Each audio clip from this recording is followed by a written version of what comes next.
is anime by Funimation I don't totally hate, even though this is before the time where I end up personally hating Funimation for being the Disney equivalent of anime, which it basically is at this point. But this is the time where Funimation was like had this on demand service on Comcast, and one of the mini animes I picked up from this was Speed Grapher, alongside with Darker Than Black, Hell Girl, and Nabari no U, which I'll tell you now, like they'll get their episodes later. Those are definitely animes I want to talk about due to like how some are like niche as hell. Like basically like three out of the four of these are niche, and here we go with Speed Grabber. Like originally, um, and I'll get to that later. But this is something I really wanted to do because not many people talk about it. I'm like, okay, I guess I'll talk about it. Like I get it was under the radar, and but here we are, Speed Grapher.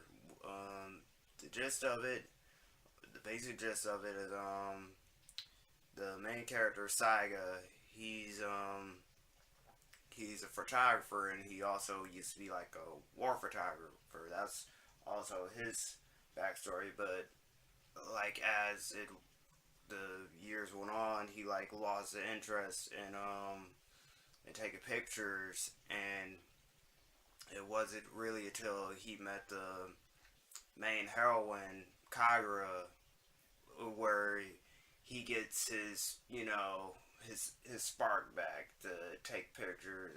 And this you think it was it wouldn't be like extraordinary, like it's just a simple of the mill start from the get-go, because it is like that. It's set in like a real town, real setting. It's like it has a real amount of feel to it, and it's not till like you see like the I say the what would you call it, like you see like the nightly activities and whatnot from like the clubs and whatnot.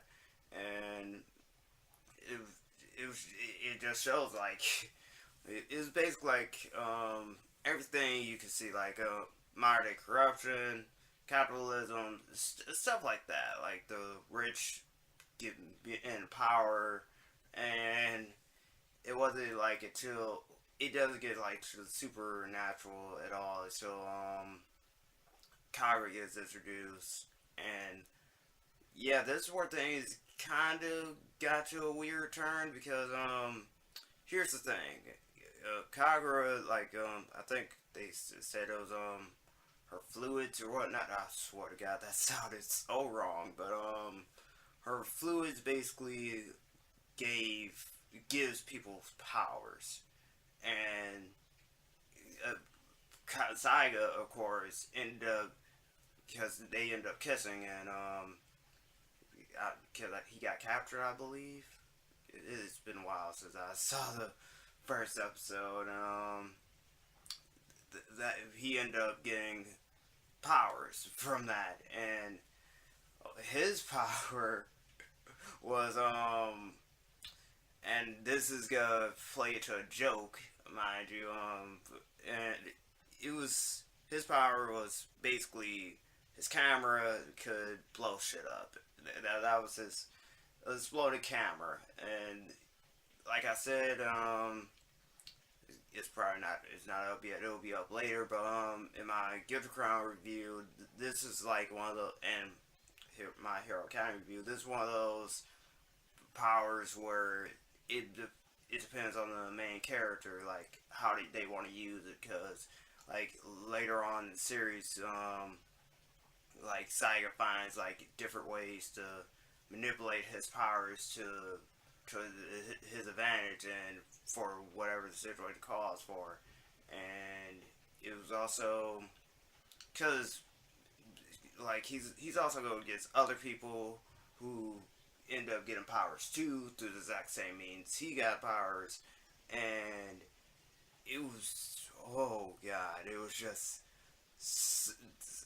oh, they just wow, oh man. Some of the powers is like I put it up to Darker Than Black in like terms of powers because some people have some very questionable powers and different ways of. There was a lot of dark, dark humors in in this dark scenes and all. Like there was even like there was signs of abuse. Like Kyra's mother basically like abused her like verbally and physically, and even it was this one scene where it just um she ended up telling her teacher about it, and I'm um oh boy, I probably if you're oh my, I'm not gonna be around the bush.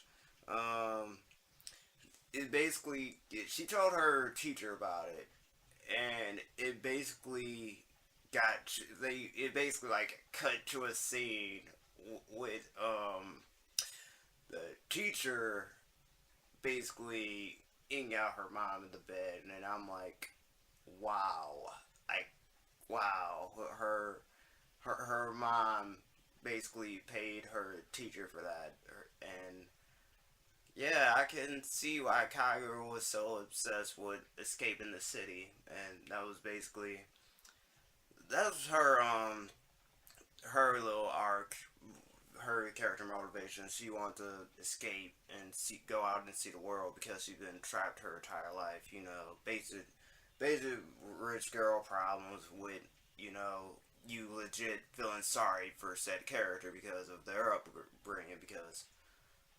yeah, it's child abuse is never fun funny thing or fun thing to poke fun at. So yeah. And as far as character goes, there's a lot of interesting side characters like the main character like Saika's Doctor Friend. Then there's this other chick. I think she was a detective, part of police. But yeah, her and Saika used to be a thing, and that came up a few times, and basically keyed into like the final moments of the anime. And there's also like Sutangu. Sutangu's like the oh my god the best villain I've ever seen in an anime because oh my god his backstory just the reason he turned out to be like that was just so it was like you could understand why he turned out the way he did and oh god also for the other dude that was with the like muzzle and whatnot that was basically his right hand man. I'm like yeah I could see, it was basically like one of those he saved my life and I'm forever devoted to him type of characters, like this character saved me for myself type of things and from whatnot. And Zutang was that guy. That's what made the ending like even more interesting because and it's also like the sense that they knew each other because like they kind of did because spoilers they fought in the war together and it basically came full circle at that moment like how their lives came to that and whatnot. And there's also a gay black guy. He was there. I think he dressed Kagura for a bit and yay for diversity. We got a black guy. So yay. You and yeah. Also, there's also this came in contact with Kagura, with them trying to find out how her power worked. There's also another side character who basically creeped me the fuck out, and if you see it and watch it to the point you know who I'm talking about. It was really creepy, and yeah, that's all I'm gonna say. I'm glad whatever happened to him happened, and not much more I can say about it. So like, experience it yourself, and oh yeah, the music. I like the music in this. There's another good soundtrack. It was I put it on there with Darker the Black soundtrack, but like I said, Darker Black says for another time. I could talk about that for like ages. um, the voice as far as the verse for it go, because I again saw this in English dub, so the voices were all right. Because had Christopher Sabat as the main character, and basically every other Funimation character under the sun. I think I forgot who Kyra's voice, but she was. I know I was like I heard your voice before, and I'm like you you did a Funimation character. That's basically like legit for it. I'm like, oh my god, just all you people I've heard before, and here you are. I know Greg Aries is in this, and as much as I hate Greg Aries, he was a good one. Tanger's voice actor was a good one too, and what I like I said, this is one of those either you can get into it or you can't get into it type of situations where it depends on like the viewer. So like I try not to spoil as much and have you guys make your own impressions on it, but that's basically my thoughts on Speed Grapher. Like I liked it from start to finish. It was like unique in its it, in the like power department and storyline basically, and the ending basically like shares the same thing with Guilty Crown. That's one one of the two things they share in common on what happened to the main characters at the end. Well, power comes at a price, so that's always some darker than black, but still. Um, and like I said, this was like way before like Funimation started buying the rights to everything and licenses, and this was just one of those animes like I'm really thankful I got into because of like how like normally I would have watched something like this because at the time I was more like action oriented. I was like, if it's not action or magic, I want no part of this. Or can't really say that because I was a big Canon fan at the time, and I loved that to death. And yeah, it's just it stuck with me even now. So yeah, Speedgrapher. There you go. And also, the little joke I made at the beginning, I might as well explain that into detail now, in case you don't get it. Um, Guilty Crown, Shouta. That's all I'm gonna say. It comes up in the Guilty Crown review, which again I put on. It's gonna be uploaded at the same time as this because of how I could get that done right. So yeah, look forward to that. And thank you guys for watching for this episode of Let's Talk Anime. And I hope to see you guys next time with oh god, I'm pretty sure I'm gonna have to review like one of those other three I talked about. It's just a matter of what. Oh well. Keep it classy guys. Social media and till next time. Oh, and fuck you, Soda.